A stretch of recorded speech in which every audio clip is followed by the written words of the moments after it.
Fala, rapaziada de Química Aplicada. Espero que esteja tudo bem com vocês, cada um. E a gente vai finalmente fechar a parte antes dessa parcial, dessa N2, né? Falando sobre volumetria de neutralização. Que é para isso que a gente estudou na última aula a questão do equilíbrio ácido-base. A gente estudou qual que era a questão do que são os ácidos, o que são as bases, a classificação deles, a autoionização da água e o que é o pH, para a gente finalmente chegar nessa questão, na volumetria de neutralização, que é uma técnica de análise quantitativa clássica, ou seja, é baseada em estequiometria de uma reação. E a gente vai entender por que isso ao longo dessa aula, né? Os nossos objetivos continuam sendo estimular as competências necessárias para distinguir o caráter de substâncias ácidas e básicas, isso a gente aprendeu na última aula, e agora o caráter das substâncias que nós classificamos como sais. Além disso, estimular também as habilidades para desenvolver cálculos de volumetria de neutralização. Finalmente, nós conseguirmos entender como que nós conseguimos descobrir a concentração de uma solução que tenha um caráter ácido ou que tenha um caráter básico, beleza, pessoal? Continuamos com a mesma motivação, pessoal.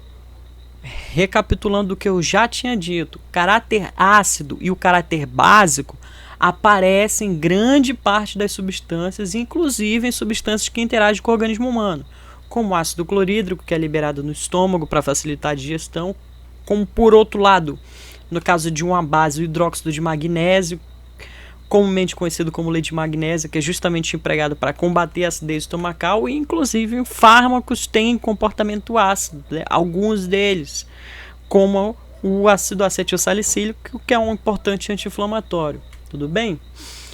Mas, antes da gente falar sobre volumetria de neutralização, é importante a gente fazer uma revisão. Uma revisão sobre o quê? Sobre o que são sais. Aí a gente pergunta, né, o que tem a ver o ácido, a base, que a gente quer saber a concentração do ácido ou da base com sal. O que uma coisa tem a ver com a outra? Tá tudo relacionado, a gente vai entender agora, tá?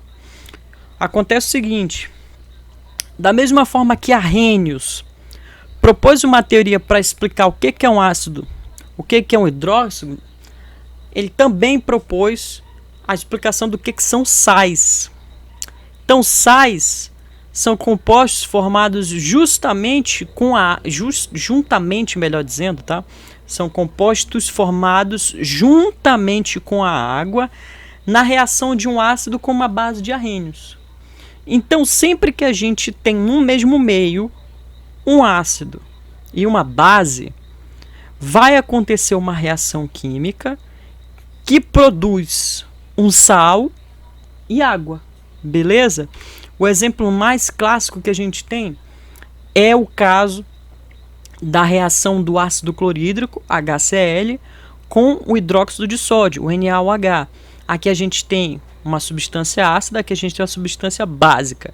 Então, quando esse ácido reage com essa base, acontece nessa reação que leva à produção de água, né, H2O, e um sal. Que sal é esse? O NaCl. Então é justamente isso que acontece. Um ácido reage com a base, produzindo sal e água. É a essa reação em que a gente tem um ácido reagindo com a base, produzindo sal e água, a gente chama de reação de neutralização.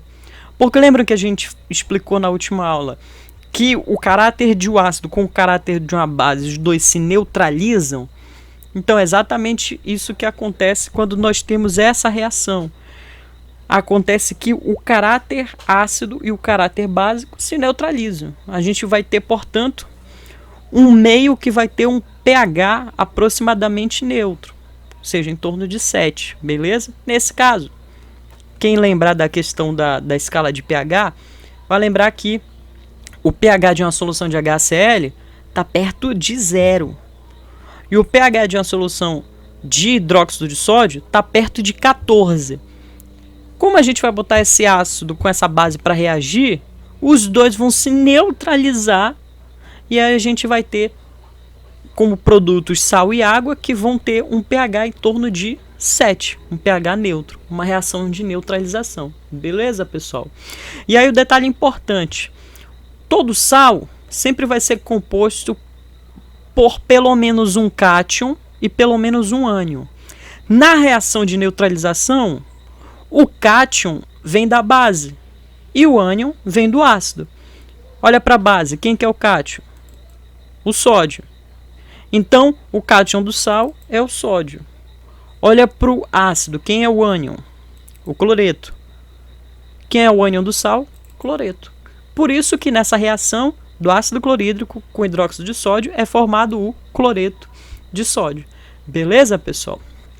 Então, entendido o que é um sal e o que é a reação de neutralização, a gente pode, enfim, definir o sal dessa maneira, entendendo que eles são formados por pelo menos um cátion e pelo menos um ânion. Nesse exemplo do NaCl, né, cloreto de sódio, ele é composto pelo cátion Na+, né, o cátion de sódio, e o ânion Cl-, né, um ânion cloreto. Outro exemplo de um sal composto por cátion e ânion. Olha só esse exemplo aqui, ó.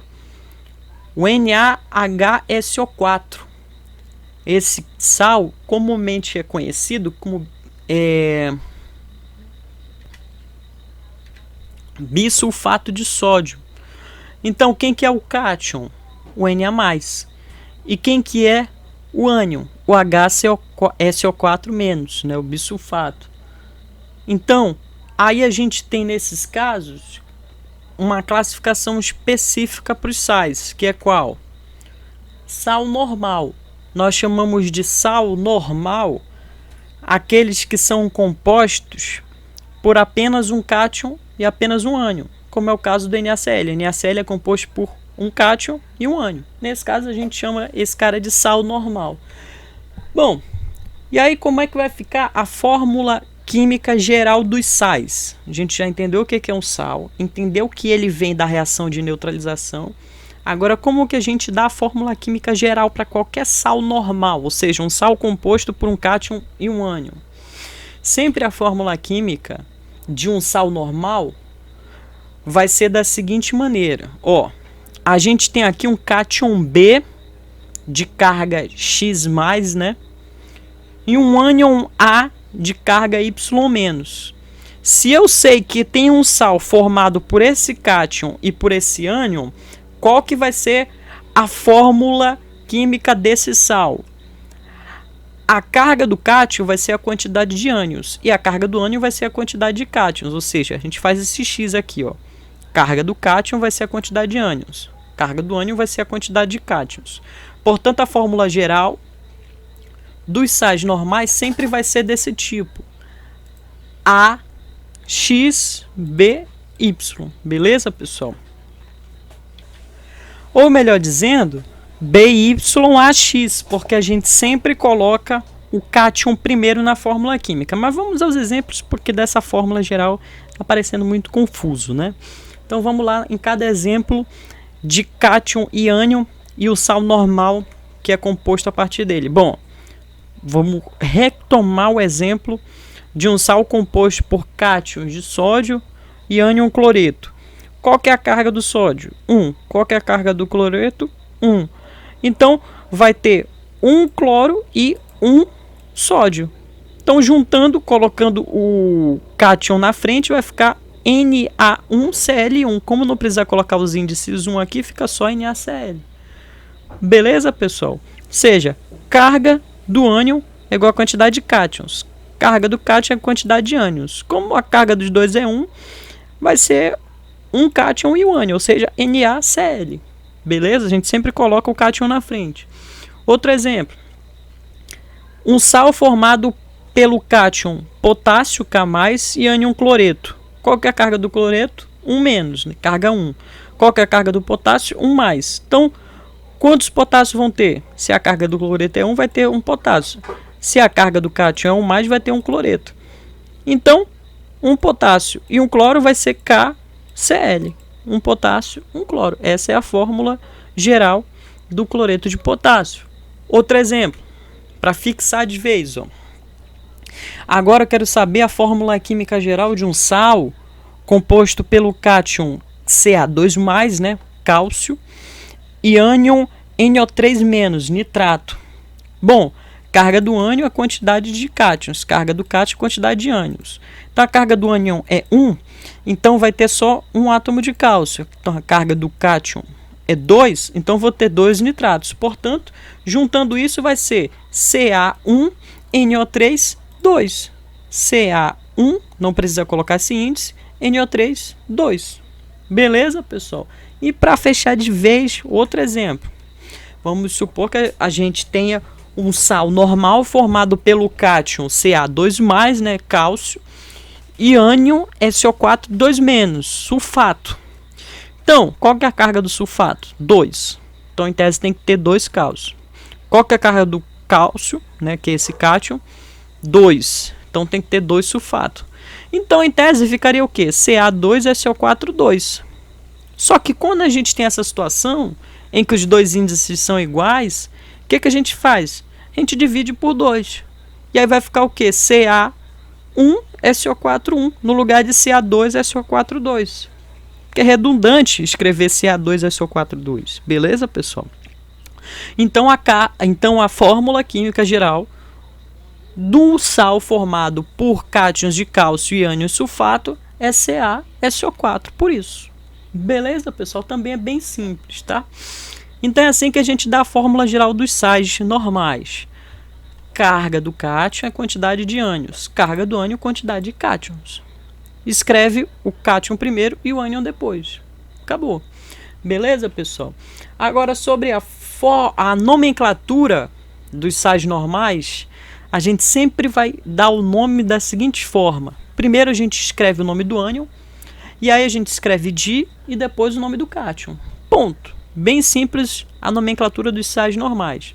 Então, por exemplo, um sal composto por Na+ e Cl-. A gente acabou de ver que é o NaCl. Qual que vai ser o nome desse sal? Quem que é o ânion?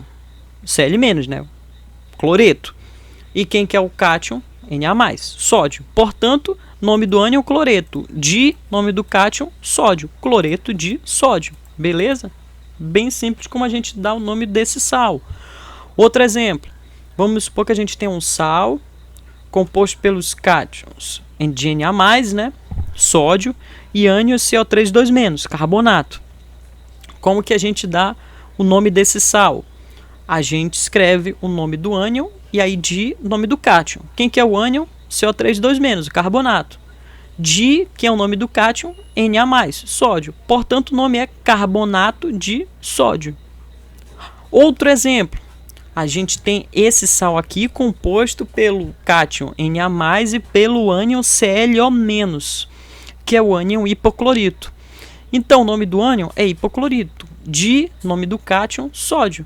Portanto, o nome desse sal é hipoclorito de sódio, que é um importante desinfetante, né? E, finalmente, outro exemplo.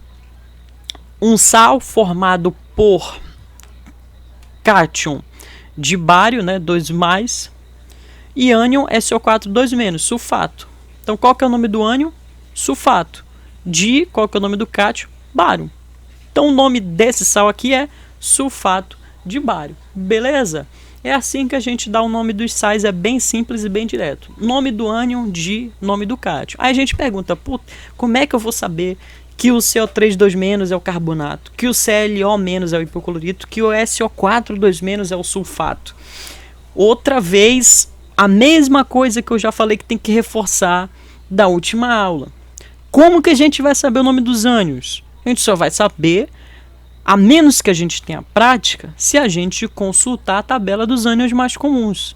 Então, como que eu soube que o ClO- era o hipoclorito? Consultei a tabela, tá aqui, ó. Como que eu soube que o SO4 2- é o sulfato? Tá aqui, ó. Sulfato SO4 2-.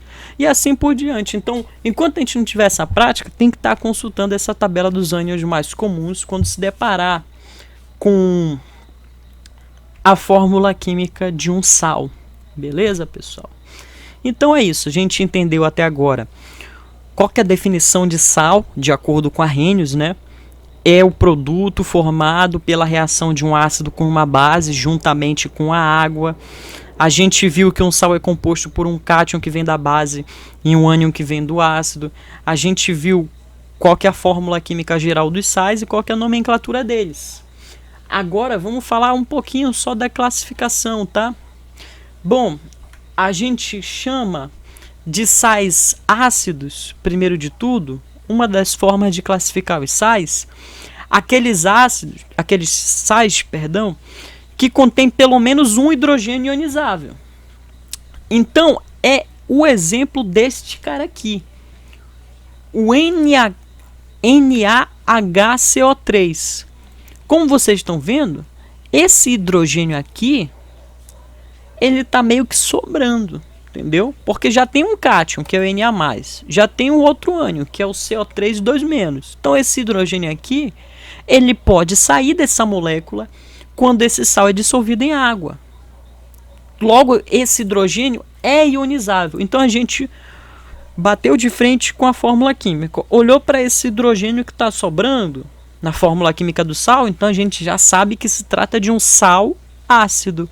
O nome desse sal ácido justamente é hidrogenocarbonato de sódio, porque esse hidrogênio, justamente por causa desse hidrogênio que está sobrando. Hidrogenocarbonato de sódio, que é comumente conhecido como bicarbonato de sódio, beleza? É um sal ácido, certo?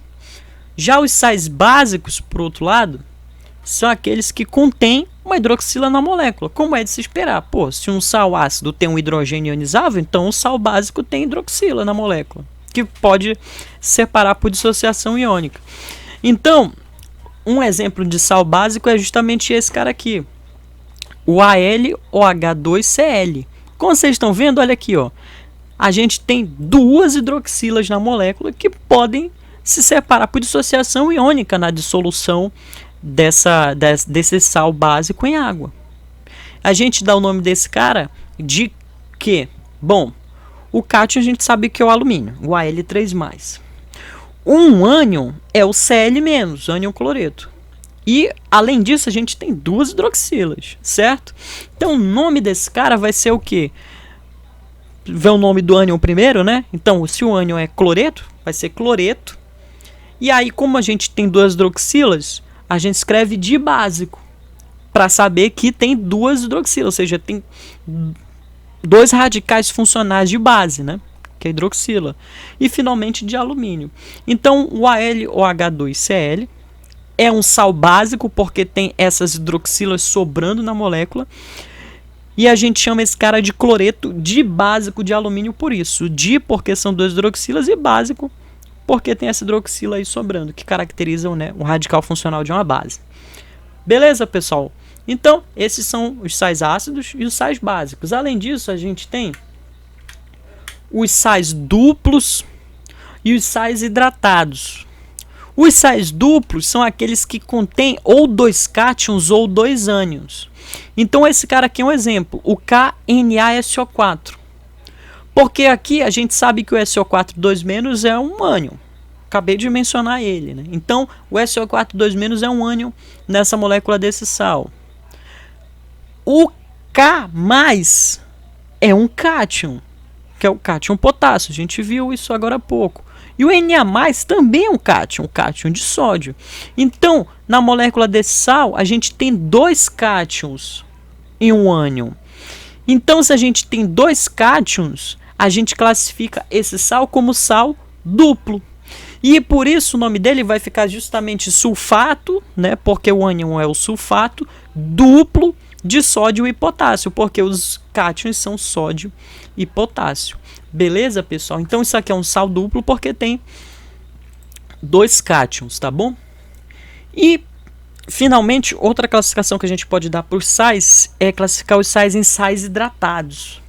Os sais hidratados são aqueles que cristalizam com moléculas de água, ou seja, beleza, a gente viu que acontece a reação de neutralização que formam os sais, não é verdade? Mas os sais, por serem formados justamente com água, eles estão lá presentes no meio aquoso, eles não estão presentes na sua forma sólida, tudo bem? Mas, o que acontece? a gente se depara com sais na forma sólida quando a gente cristaliza esses sais. Por exemplo, a gente sabe que o cloreto de sódio, né, que está presente no sal comum de cozinha, ele está presente na forma de cristais, uns grãos de cristais daquele sal. Então, alguns sais, quando são cristalizados, eles agarram moléculas de água na sua estrutura. E esses sais que agarram moléculas de água na sua estrutura, nós chamamos de sais hidratados, certo? Um exemplo é esse cara aqui, o CuSO4, e aí esse ponto indica que a ligação que existe dessa parte da molécula com essas outras partes é devido à cristalização. Então o CuSO4.5H2O é um sal hidratado, por quê? Estão vendo aqui que tem H2O na molécula, né? Então por isso que a gente diz que é hidratado. Então ele é hidratado porque quando cristalizou esse sal, ele agarrou as moléculas de H2O na estrutura. E por isso, à medida que os cristais foram sendo formados, moléculas de H2O ficaram ligadas com as moléculas de CuSO4. Beleza? E essa ligação a gente apresenta por esse ponto. Especificamente, cada uma molécula de CuSO4 ficou ligada com 5 moléculas de H2O, ou seja, 5 moléculas de água. O nome desse sal, por causa disso, né, já que é um sal hidratado, é o que? O ânion é o sulfato, SO4 2-. O cátion é o cobre, Cu2+. Então, o nome dessa primeira parte, né, desse sal é sulfato de cobre, mas como ele tem 5 moléculas de água para cada molécula de sulfato de cobre, nós dizemos que ele é penta, porque são 5, né, e hidratado, porque são 5 moléculas de água. Beleza, pessoal? Então a gente viu agora a classificação dos ácidos, né, o que são sais ácidos. Desculpa, a classificação dos sais, né? O que são sais ácidos, o que são sais básicos, o que são sais duplos e o que são sais hidratados. Bom, voltando à grande questão que a gente precisava entender aqui na parte dos sais, que é a reação de neutralização. Se a gente sabe que um ácido reage com uma base, a gente pode, a partir disso, conhecendo a estequiometria da reação, determinar a concentração de uma solução que seja ácida ou básica desconhecida.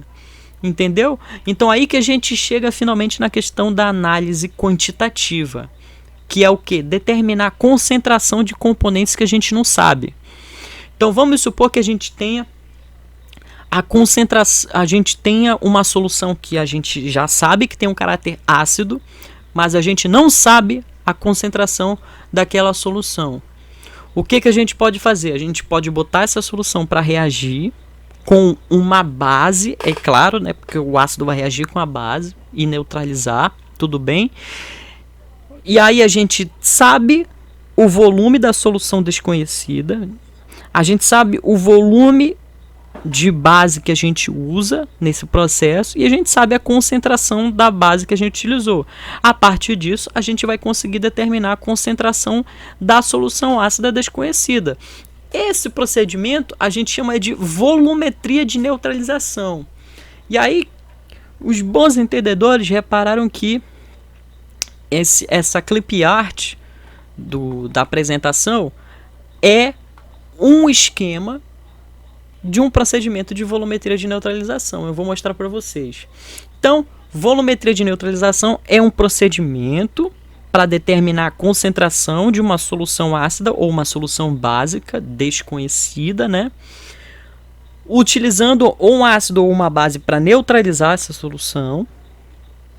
E baseia-se justamente na medida do volume utilizado da solução que a gente conhece.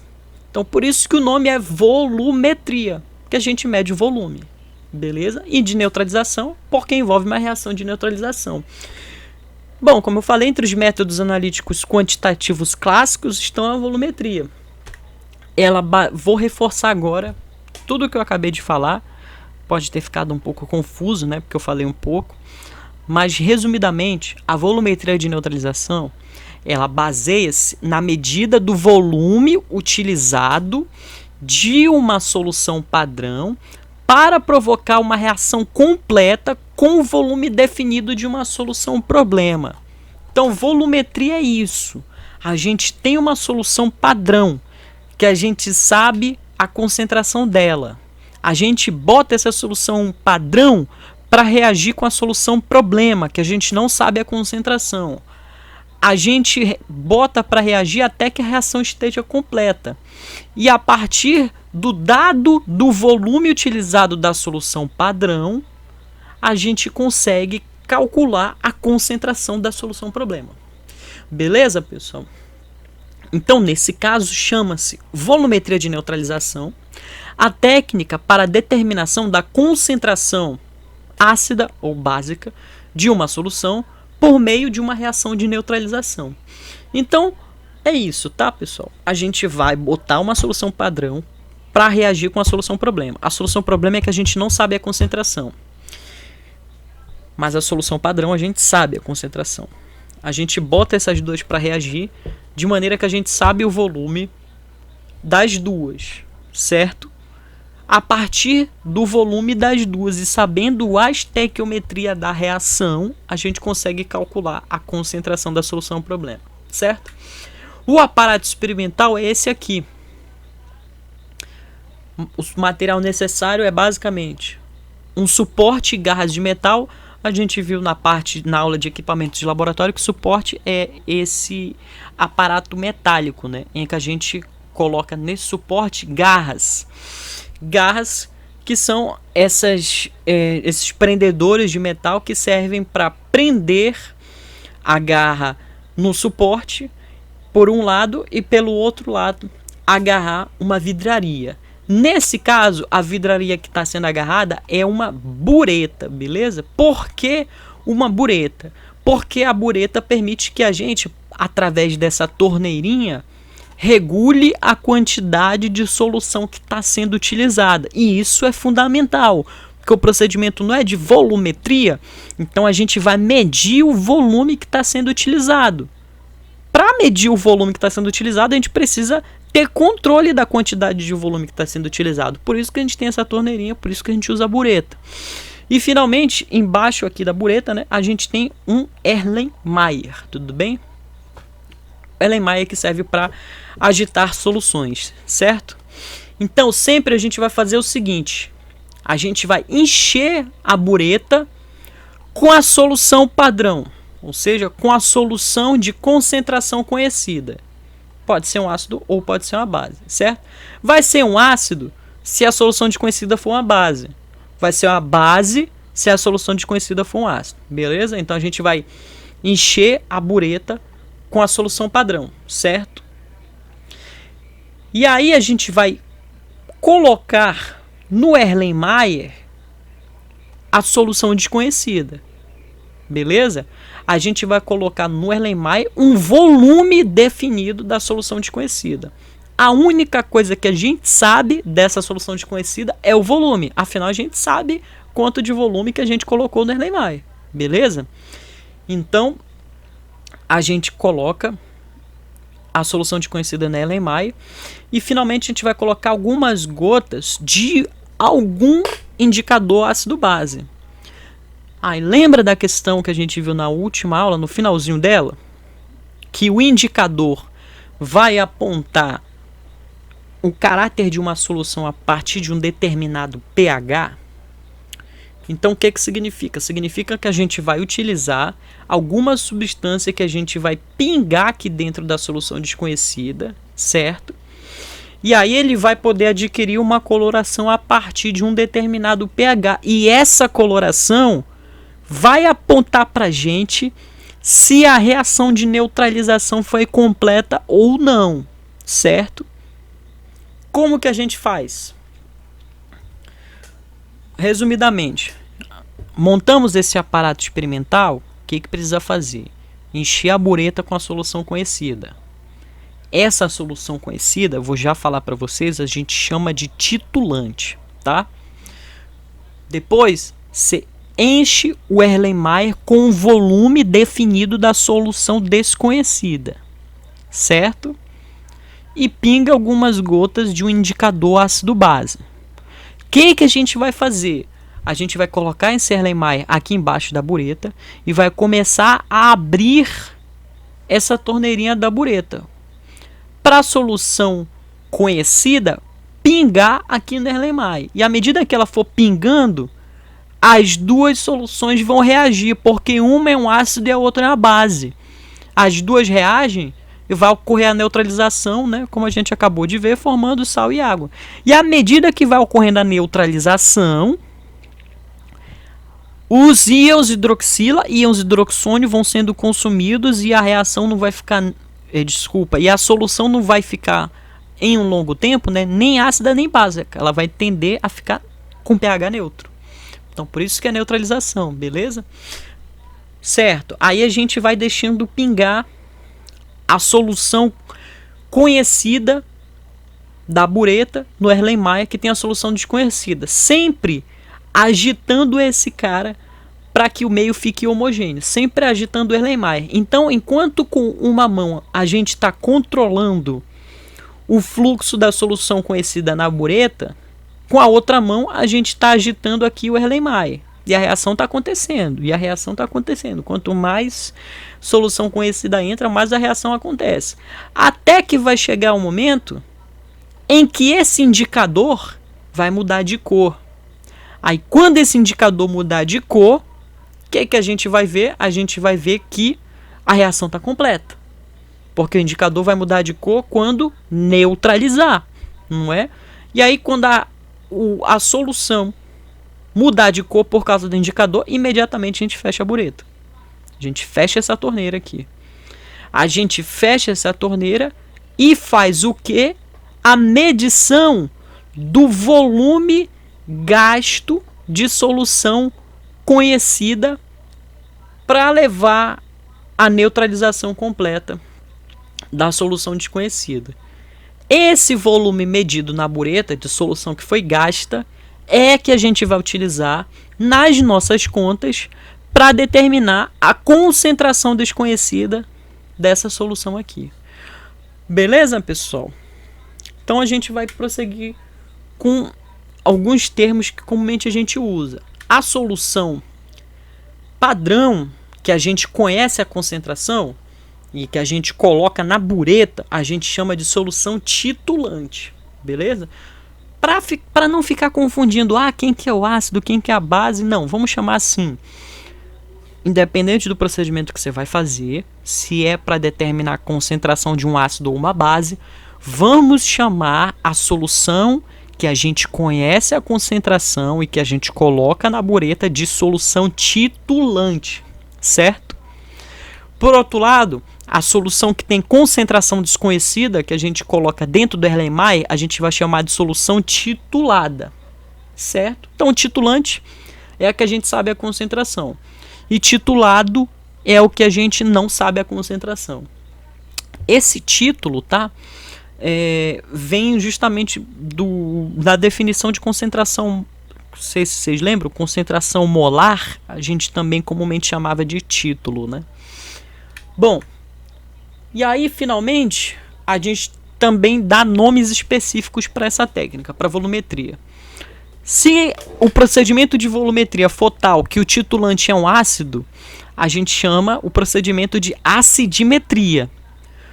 Mas se a solução titulante for uma base, a gente chama esse procedimento de alcalimetria, porque alcalis é um outro nome que a gente dá para base. Por isso que a gente diz que uma solução que tem um caráter mais básico é uma solução alcalina, não é verdade? E aí, finalmente, pessoal, importante a gente falar o seguinte. A gente sabe agora o que é solução titulante, sabe o que é solução titulada, o que é acidimetria e o que é alcalimetria. Mas lembra que eu acabei de falar sobre quando a reação está completa, que o indicador muda de cor? Esse ponto em que a reação está completa, a gente chama de ponto de equivalência. É o ponto em que as concentrações do titulante e do titulado estão nas proporções estequiométricas da reação. Ou seja, é exatamente o ponto em que todo o ácido neutralizou toda a base. dentro do Erlenmeyer. Beleza, pessoal? Bom, então o princípio estequiométrico da volumetria é o seguinte, que eu falei agora, tudo que a gente faz, né? Pô, a gente coloca uma solução na bureta, outra solução no Erlenmeyer, a gente agita o Erlenmeyer, a gente coloca indicador dentro dele, a gente abre a bureta e vai deixando pingar o titulante no titulado, até que chega um momento em que muda de cor, né? E a gente mede o volume da bureta. Mas até agora a gente não sabe, né? Como que a gente consegue, a partir disso, calcular a concentração, né? Agora a gente vai saber como que a gente calcula a concentração. A gente vai olhar para a reação de neutralização e chegar finalmente no princípio estequiométrico da volumetria, pessoal. Para isso, vamos usar um exemplo, tá? Vamos supor que a gente quer saber a concentração de uma solução ácida de HCl, né? É um ácido forte, a gente já viu que é um ácido forte, ácido clorídrico, né? Mas a gente não sabe a concentração dessa solução. E para isso, a gente vai titular, né, a solução de HCl, ou seja, proceder com a volumetria de neutralização com uma solução padrão de NaOH, ou seja, hidróxido de sódio, a 1 molar. O NaOH que é uma base forte, ou seja, a gente vai botar um ácido forte para reagir com uma base forte, para a gente saber a tal da concentração do HCl que a gente não sabe, né? O que a gente sabe? A gente sabe a concentração do NaOH, que é 1 molar, que é uma solução padrão. Ou seja, ela já foi preparada para ser 1 molar. Beleza? Como que a gente faz, então? Bom, a gente vai fazer todo o procedimento que eu vou descrever da seguinte maneira. Primeiro, a gente vai tomar, nesse exemplo, tá? Isso é só um exemplo, 25 ml do titulado e colocar no Erlenmeyer. Quem é o titulado? Aquele cara que a gente não sabe a concentração. Quem a gente não sabe a concentração? Solução ácida de HCl. Então a gente vai colocar o HCl aqui no Erlenmeyer, beleza? 25 ml dele. Logo, a gente sabe o volume da solução desconhecida. Depois disso, a gente vai adicionar algumas gotas do indicador fenolftaleína. A fenolftaleína é o indicador ácido-base. Vocês virem na última aula, a fenolftaleína ela não tem cor até um pH de mais ou menos 8. A partir de 8 ela muda de cor e adquire uma coloração avermelhada, tá? Então a gente vai pingar algumas gotas do indicador fenolftaleína no Erlenmeyer que contém a solução ácida de HCl, beleza? Depois disso, a gente vai pegar e adicionar o titulante até preencher inteiramente a bureta. Por exemplo, se for uma bureta de 100 ml, a gente vai colocar 100 ml de titulante. Quem é o titulante? Solução de NaOH, hidróxido de sódio, a 1 molar. Certo? Certo. Aí então, a bureta está preenchida, o Erlenmeyer está com a solução desconhecida e com o indicador. O que, que a gente faz? Que eu já falei. Ao mesmo tempo em que a gente agita o Erlenmeyer com uma das mãos, com a outra mão a gente vai controlar o gotejamento do titulante através da bureta. A bureta tem essa torneirinha. Então, com uma mão a gente vai regulando o quanto que o titulante vai cair no Erlenmeyer por meio da torneira. E com a outra mão a gente vai agitando o Erlenmeyer para a reação ficar homogênea, certo? O procedimento, esse procedimento de ficar de deixar o titulante gotejar e agitar o Erlenmeyer vai ter que ser imediatamente interrompido quando a solução adquirir a mínima coloração avermelhada. Por quê? A fenolftaleína ficou vermelha quando o pH passou de 8, ou seja, a reação foi completa, neutralizou a solução ácida, o que indica que o ponto de equivalência foi atingido. Beleza? Bom, entendido isso, o que, que a gente pode fazer, né? A gente não sabe a quantidade de mols de reagente titulante e reagente titulado. A gente só sabe volume, né? Volume e concentração. Então, o que, que a gente faz? Lembra que eu falei que lá no começo do curso que as coisas acontecem em nível molecular, ou seja, molécula reage com molécula? Então, tudo a gente mede em mols, porque mols é quantidade de moléculas, certo? Então, se a gente está falando aqui de uma reação química, de neutralização, a gente tem que quantificar as coisas em número de mols. porque cada molécula de NaOH reage com cada molécula de HCl. Mas como que a gente sabe? Como que a gente conta o número de moléculas? A gente vai contar da seguinte maneira. A gente vai contar por meio da molaridade. Ou seja, por meio da concentração, porque o que a gente sabe é a concentração só. Então, a gente sabe o seguinte. Qual que é a concentração de NaOH? 1 molar, ou seja, 1 mol por litro. Então, o que a gente vai fazer? Lembrem do conceito de concentração molar, molaridade.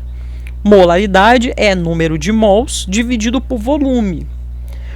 A concentração do NaOH a gente sabe, é 1 mol por litro. E o volume?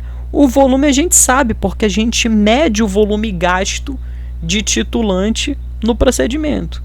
Então, esses dois caras a gente sabe. O número de mols não. Como que a gente faz para saber então o número de mols? É só isolar esse cara na equação.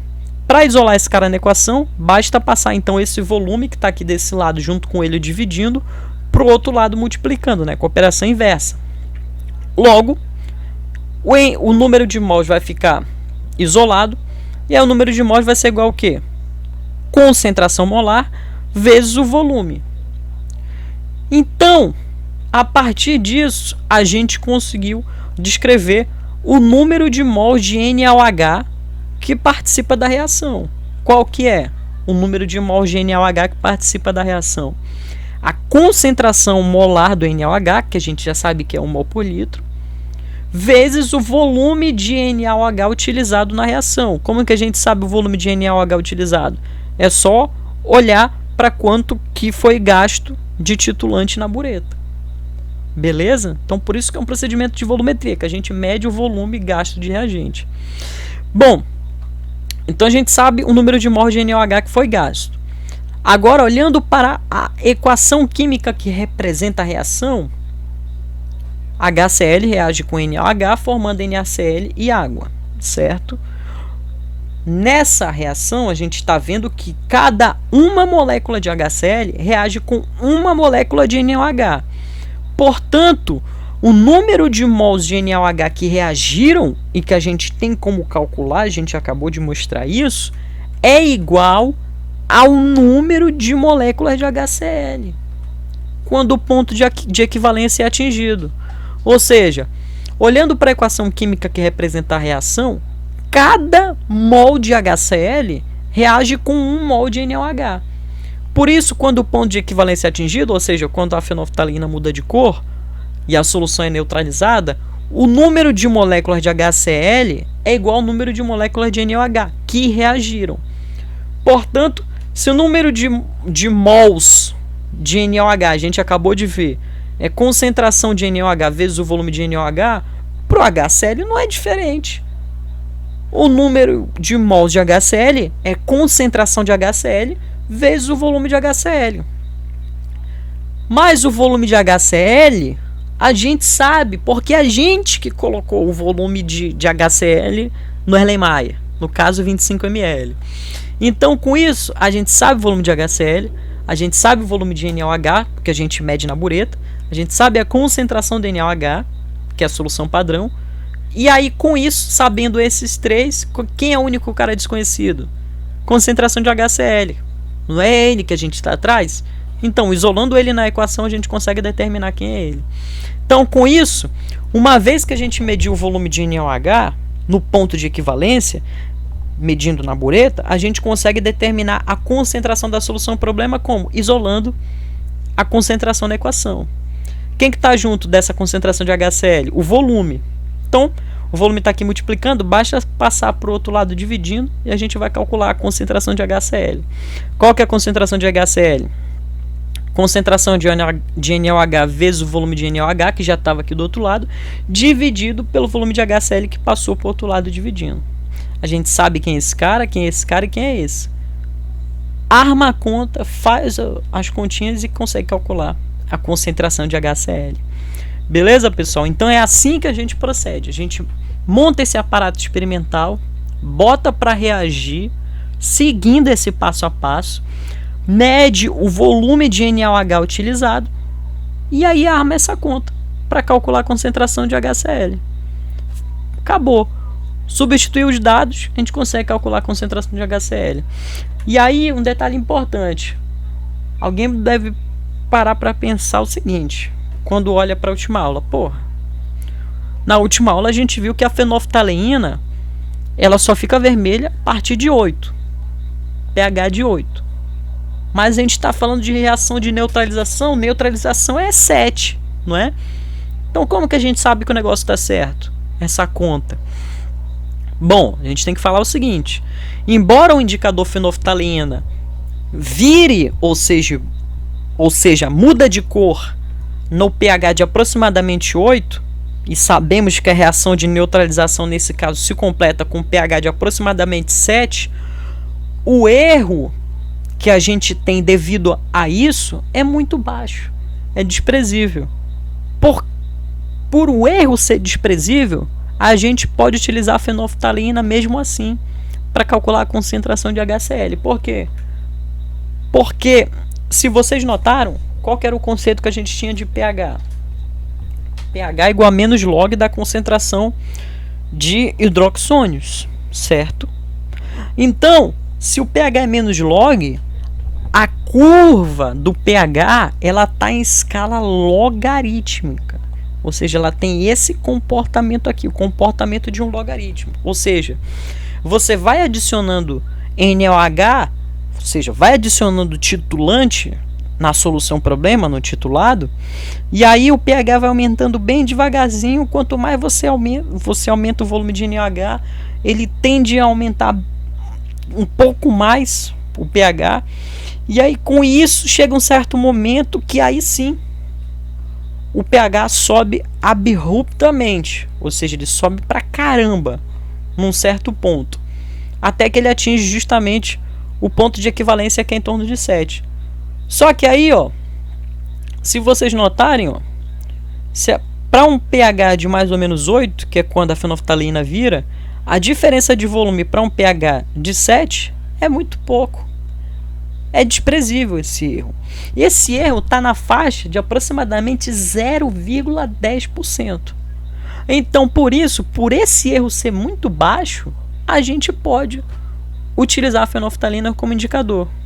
Porque mesmo que a reação de neutralização se completa com um pH de 7 e a fenolftaleína vire com um pH de 8, essa diferença de pH não corresponde a uma diferença significativa de volume. Portanto, não vai se refletir uma diferença significativa de concentração da solução problema que a gente está atrás. Esse erro vai estar dentro da faixa de 0,10%. Beleza? E aí, finalmente, supondo, né, que a nossa solução virou quando o volume indicado de titulante na bureta foi de 15 ml. Podemos então calcular a concentração do titulado usando aquela formulazinha que a gente chegou até agora há pouco. Concentração de HCl é igual a concentração de NaOH vezes o volume de NaOH dividido pelo volume de HCl. Vocês lembram desses dados do problema? A gente viu que nesse exemplo a solução problema tinha a concentração de NaOH de 1 mol por litro. O volume de NaOH a gente acabou de ver que foi de 15 ml, então a gente coloca 15 aqui. E o volume de HCl, vocês lembram quanto a gente utilizou? 25 ml. Então coloca aqui embaixo 25. Então, fazendo as contas, 1 vezes 15 dividido por 25, qual que vai ser a concentração de HCl? 0,6 mol por litro. De onde que a gente tirou isso? Dessa continha. 1 vezes 15 dividido por 25. Entenderam? Logo, a concentração do titulado, solução aquosa de ácido clorídrico, do exemplo, é de 0,6 mol por litro. Beleza, pessoal? Então, é um procedimento relativamente simples.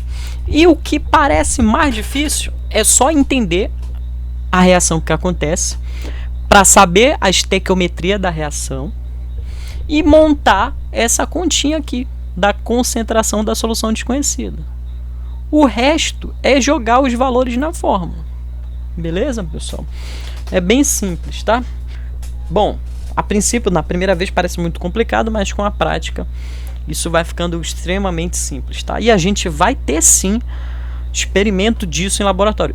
Necessariamente a gente vai ter quando a gente retomar as nossas aulas práticas, certo? Bom, esse exemplo que a gente acabou de dar, titulação, né, de uma solução de ácido clorídrico com hidróxido de sódio, foi um procedimento de uma base forte com um ácido forte, né? Aí nesse caso foi a titulação de um ácido forte por uma base forte, né? Nesse caso, quando a gente está reagindo um ácido forte com a base forte, o pH no ponto de equivalência vai ser mais ou menos 7, né? Como eu acabei de falar, pH neutro. Só que o que vai acontecer se a gente tiver que titular um ácido fraco? Aí você pergunta, pô, que exemplo de ácido fraco? A gente viu na última aula. O ácido carbônico, o ácido fraco, né? Não, melhor dizendo, o ácido carbônico é um ácido moderado, né? Mas o ácido cianídrico é um ácido fraco, o ácido cítrico é um ácido fraco, o ácido acético é um ácido fraco. Todos os ácidos orgânicos, os ácidos carboxílicos em geral, são ácidos fracos, tá? Bom, aí o que a gente faz com os ácidos fracos? A gente faz o seguinte, tá? Para titular os ácidos fracos, a gente vai utilizar uma base forte também, tá? Aí o procedimento vai ser de titulação de um ácido fraco para uma base forte. O que vai mudar? A única coisa que vai mudar vai ser o seguinte, é que como a gente está utilizando uma base forte para titular um ácido fraco, aí o ponto de equivalência já não vai estar mais em torno de 7. Ele vai estar em torno de entre 7,76 e 9,70. Aí nesse caso a gente vai ter que utilizar outro indicador. A fenolftalina já não é tão indicada assim, certo? Aí um exemplo que a gente pode dar de titulação de um ácido fraco para uma base forte é a alcalimetria. Alcalimetria por quê? Porque o titulante é uma base. Alcalimetria com NaOH de uma solução aquosa de ácido acético. É um exemplo de titulação de ácido fraco com a base forte. Nessa alcalimetria com NaOH de uma solução aquosa de ácido acético, a gente vai utilizar outro indicador. A gente vai já ver uma tabela de indicadores que a gente pode utilizar, tá? Por outro lado, se a gente precisar titular uma base fraca, a gente vai ter que utilizar um ácido forte, beleza? E aí o ponto de equivalência também não vai ser em torno de 7, não vai ser pH neutro. O ponto de equivalência vai se situar no geral num pH entre 4,3 e 6,25, um pH bem baixo, ou seja, ácido, né? Então um exemplo disso, da titulação de uma base fraca para um ácido forte, é a acidimetria. Acidimetria por quê? Porque o titulante é um ácido. Acidimetria com HCl de uma solução aquosa de hidróxido de amônio. Hidróxido de amônio é uma base fraca, beleza? Então, nesses casos, a gente tem que prestar atenção no ponto de equivalência para poder escolher o indicador certo, tá? E aqui tem uma tabela de indicadores de acordo com o intervalo de transição de pH que vai ter mudança de cor. Então, para uma titulação de um ácido forte para uma base forte e vice-versa, a gente viu que o pH fica em torno de 7. Aí a gente vai poder utilizar um indicador como a fenolftalina, porque ela já vai virar em torno de 8, e aí não vai ter problema, como a gente viu, de erro de concentração. Mas se a gente for titular um ácido fraco com a base forte, a gente tem que aumentar aí a faixa de pH. A gente poderia utilizar a fenolftalina também, mas tem outras opções, como o azul de timol, outro indicador ácido básico que pode ser utilizado na titulação de um ácido fraco para uma base forte. Além dele, vamos falar do exemplo da titulação de uma base fraca para um ácido forte.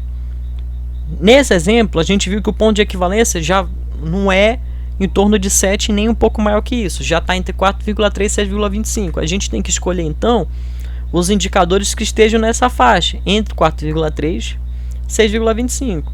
Pode ser a púrpura de bromocresol, pode ser o vermelho de bromofenol ou o azul de bromotimol.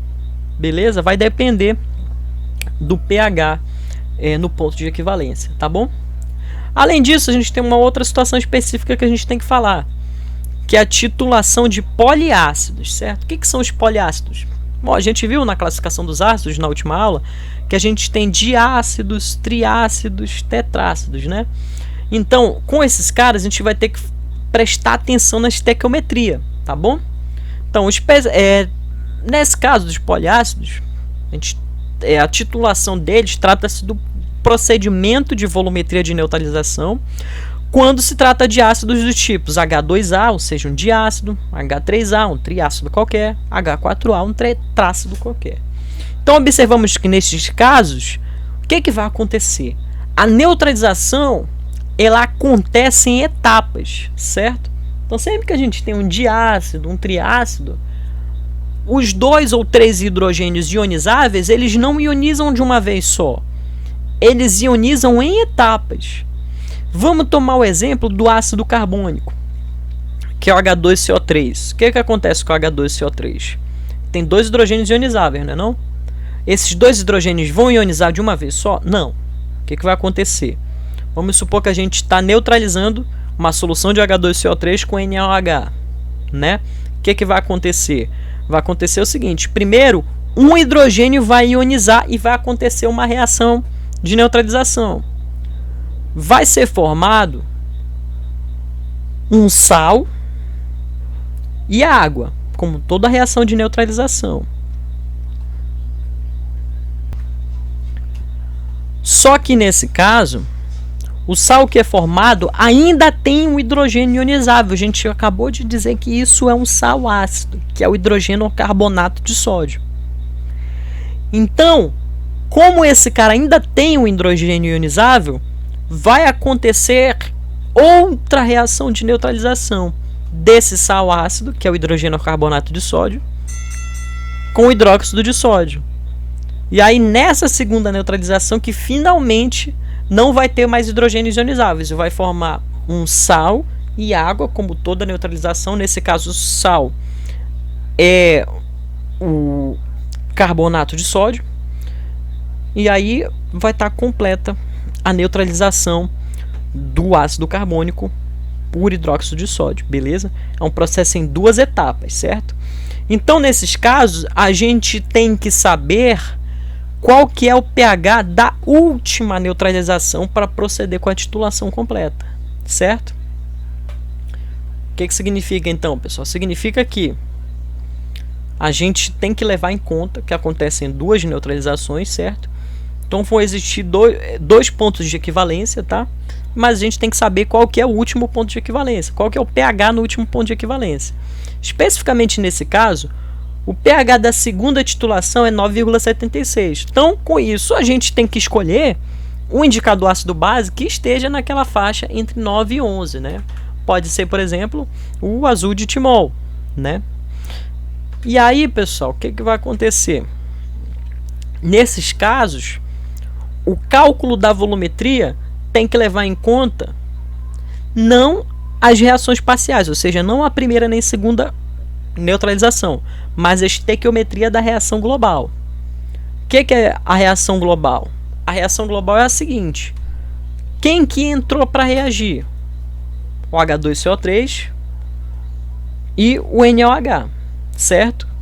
E quem que foi formado depois de toda a neutralização? O Na2CO3, que é o carbonato de sódio, e a água. O que a gente tem que fazer? A gente tem que levar em conta os coeficientes estequiométricos certos. Não basta dizer H2CO3 mais NaOH formou Na2CO3 mais H2O. Não, tem que dizer quantas moléculas reagiram e quantas foram formadas certinho. A equação química tem que estar balanceada, certo? Então, nesse caso, eu deixei a equação balanceada porque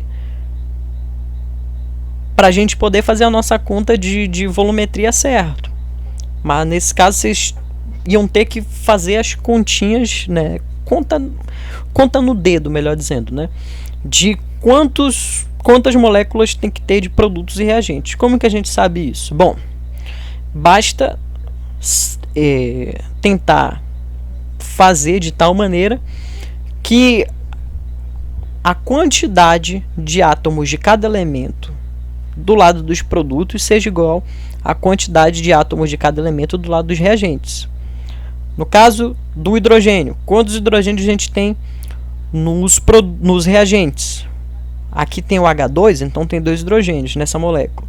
Aqui tem 2 moléculas de NaOH, então tem 2 hidrogênios aqui, certo? Então 2 hidrogênios com 2 hidrogênios, 4 hidrogênios. Do lado dos produtos, quantos hidrogênios a gente tem? A gente está formando 2 moléculas de água, 2 moléculas de H2O, então a gente tem 2 vezes 2, 4 hidrogênios também. Então tem 4 hidrogênios nos reagentes e 4 hidrogênios nos produtos. A partir disso, a gente sabe que em relação ao hidrogênio, essa equação química está balanceada. E o mesmo acontece para o sódio. Tem 2 átomos de sódio nos reagentes e 2 átomos de sódio nos produtos. E assim por diante. Beleza, pessoal? Então tem que prestar atenção na estequiometria da reação. Bom, o que a gente pode concluir? A gente pode concluir a partir disso que nesse procedimento de neutralização de uma solução de ácido carbônico por hidróxido de sódio, cada molécula de ácido carbônico reage com 2 moléculas de hidróxido de sódio. Beleza? Formando carbonato de sódio e água, certo? Com isso, pessoal, o cálculo titulométrico vai ter que ser feito levando essa equação, certo? E aí, o que a gente chega à conclusão? Se cada molécula de ácido carbônico reage com 2 moléculas de NaOH, a gente pode escrever a nossa equação da seguinte maneira: número de mols de ácido dividido por 1, porque o coeficiente dele é 1, igual ao número de mols de base dividido por 2, que o coeficiente dele é 2. Coeficiente da base, certo? A gente monta a equação assim, tá? Número de mols de ácido dividido por 1, porque o coeficiente estequiométrico é 1, igual ao número de mols da base dividido por 2, que o coeficiente estequiométrico é 2, certo? Então, entendido isso, o que a gente faz? A gente acabou de aprender que o número de mols é concentração molar vezes o volume. Melhor dizendo, a gente já sabia isso, a gente só recuperou esse assunto. Então, número de mol de ácido é igual a concentração de ácido vezes o volume de ácido. Número de mol de base é igual a concentração de base vezes o volume da base. Como a gente quer saber a concentração do ácido, ou seja, a concentração do ácido carbônico, a gente isola esse cara na equação. Então basta passar esse 1 que está dividindo para o outro lado multiplicando, e esse volume que está multiplicando para o outro lado dividindo. Então, isolando a concentração de ácido, como é que ela vai ficar? Concentração de ácido é igual a 1 vezes concentração de NaOH vezes o volume de NaOH, porque esses caras já estavam aqui, né? Dividido por 2 vezes o volume de ácido, H2CO3, certo? Então tá armada aqui a conta. O que falta? Falta ter as medidas de volume. Isso que é a volumetria, para poder calcular a concentração do ácido que a gente não sabe. Então, vamos supor que uma solução de 25 ml de ácido carbônico virou, né? Ou seja, chegou no ponto de equivalência, quando o volume indicado do titulante NaOH a 0,1 molar na bureta foi de 20 ml. Se a gente sabe o volume gasto na bureta de titulante, 20 ml, a concentração desse titulante 0,1 molar, hidróxido de sódio, né? E o volume de ácido carbônico que a gente titulou, que foi 25 ml, a gente consegue calcular a concentração do ácido carbônico. Substituindo os dados nessa última equação que a gente encontrou aqui, nessa equação, o que a gente vai ter? 1 vezes concentração de NaOH é quanto? 0,1 molar. Vezes volume de NaOH que foi gasto na bureta, 20 ml. 20, né? Dividido por 2 vezes volume de ácido. Qual o volume de ácido? 25. Ou seja, a conta é 1 vezes 0,1 vezes 20 dividido por 2 vezes 25.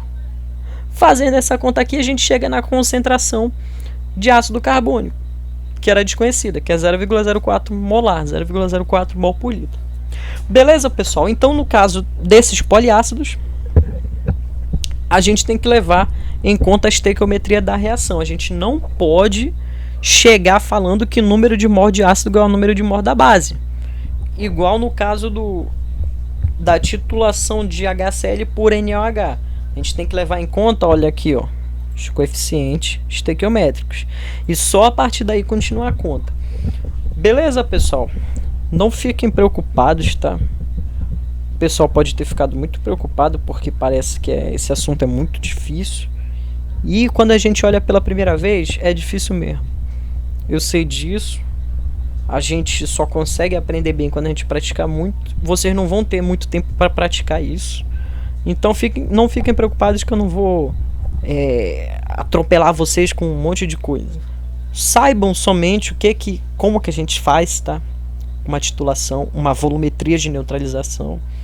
E como que a gente calcula a concentração de um ácido desconhecido por uma base forte. Beleza, pessoal? Só isso. De resto, a gente vai ter a nossa avaliação parcial, em que vão constar todos os outros assuntos que a gente viu até agora, né, de química orgânica, a parte de funções nitrogenadas, sulfuradas, halitos orgânicos e funções mistas. Na parte de química analítica, introdução à análise qualitativa, equipamento de laboratório, procedimento de separação. E agora essa parte de equilíbrio ácido-base e volumetria de neutralização. Só isso, beleza, pessoal? Tenham todos um ótimo estudo, pessoal. Calma, tem calma, que tem uma semana para resolver e eu vou ajudar vocês, beleza? E é isso, pessoal. Qualquer dúvida que tiver de qualquer parte, pode falar comigo que eu vou tentar ajudar o mais rápido possível. Beleza, pessoal? É isso. Mando um abraço, tenham todos um ótimo estudo.